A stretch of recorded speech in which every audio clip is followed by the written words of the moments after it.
Good evening. எல்லாம் என்ன பண்ணுறீங்க? இதோ பாருங்கள், ஈவினிங் ஸ்நாக்ஸு என்ன பண்ணுறதுன்னு தெரியல. இதில் கொஞ்சம் கார்ன் வேக வச்சுருக்கேன், நம்ம நேற்று வாங்கினது. இது வந்து மரவள்ளி கிழங்குல நான் புட்டு தான் பண்ண போகிறேன். இங்கே பாருங்கள் எப்படி திருவி வச்சுருக்கேன். இதே மாதிரி துருவுங்க, ஓகேங்களா? இதில் வந்து கொஞ்சம் நல்லெண்ணெயும் அரிசி மாவு 2 குழம்பு கரண்டியில் 2 கரண்டி போடுங்க. இல்லைன்னா டீ குடிக்கிற கிளாஸில் 1 கிளாஸ் ஃபுல்லாக போடுங்க. போட்டுட்டு கொஞ்சம் நல்லெண்ணெய் இல்லை நெய், கொஞ்சோண்டு சால்ட்டு, இது 4த்தையும் போட்டு இந்த பாருங்கள் இந்த மாதிரி நல்லா மேஷ் பண்ணி வச்சுருங்க. இப்போது நம்ம இட்லி தட்டில் எண்ணெய் தடவி வச்சுருக்கோம் பாருங்கள், நல்லெண்ணெய் நல்லாயிருக்கும். இது ஹெல்த்தும் கூட உடம்புக்கு. பாருங்கள் தண்ணி நல்லா கொதிக்குது. தண்ணி முன்னாடியே வேக வச்சுருங்க, நல்லா பிசைஞ்சிருங்க இதை. ஏன்னா ஒவ்வொரு இடத்துலையும் உப்பு இருக்கும், உப்பு இல்லைன்னா அந்த டேஸ்ட்டு கொடுக்காது.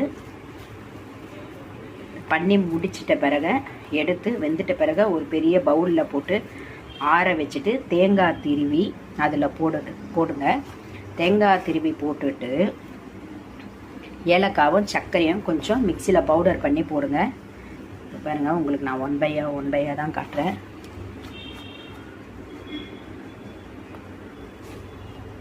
பாருங்கள், இதெல்லாம் வந்து கேரளாவில் தாங்க ஃபேமஸ்ஸு. ஒரு நாள் இந்த கிழங்குல வந்து ஃபுஃபு அது செய்யணுங்க. அது கொஞ்சம் வேலை, அதை ட்ரை பண்ணணும் ஒரு நாள். அது நான் பண்ணக்குள்ளே உங்களுக்கு ஃபுல் வீடியோ போடுறேன். மக்களே தயவு செய்து இந்த வீடியோவை ஸ்கிப் பண்ணாமல் பாருங்கள், நல்லா இருக்கும்.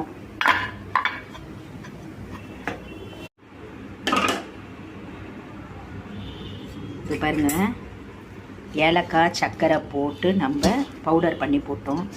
சுடுதுங்க பயங்கரமாக. நல்லா உடச்சி விட்டுருங்க, பொடியாக உடச்சி விட்டுருங்க. அப்போ தான் நல்லா உதிரியாக இருக்கும், நல்லா டேஸ்ட்டாக இருக்கும்.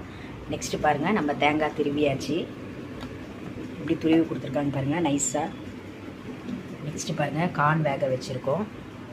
நம்ம துருவின தேங்காவை இது மேலே போட்டுட்டு நெய்யில் நல்லெண்ணெய் நல்லா போடுங்க, உடம்புக்கு ரொம்ப ஹெல்த்தும் கூட. போட்டு நல்லா மிக்ஸ் பண்ணிடலாம். மக்களே இதோ பாருங்கள், நம்ம செஞ்ச மரவள்ளி கிழங்கு புட்டு எவ்வளோ சூப்பராக இருக்குது பாருங்கள், செம்மையாக இருக்குது. டேஸ்ட்டும் கூட நல்லா இருக்குது. நல்லெண்ணெய் போட்டுருக்கேன் இதில். நான் பாருங்கள் சோளம் கார்ன் இது பாருங்கள். இது என் பெரிய பொண்ணுக்கு பாக்ஸில் எடுத்து வச்சாச்சு, இல்லைன்னா வந்து சண்டை போடுவான், ஏன் மம்மி வைக்கலன்ட்டு. ஓகே காய்ஸ், இந்த வீடியோ பிடிச்சா லைக் பண்ணுங்கள், சப்ஸ்கிரைப் பண்ணுங்கள். மக்களே பக்கத்தில் இருக்க பெல் பட்டனை கிளிக் பண்ணுங்கள். அப்போ தான் நான் அனுப்புகிற வீடியோ உங்களுக்கு நோட்டிஃபிகேஷனில் வரும். வீடியோ பிடிச்சா லைக் பண்ணுங்கள். தேங்க்யூ.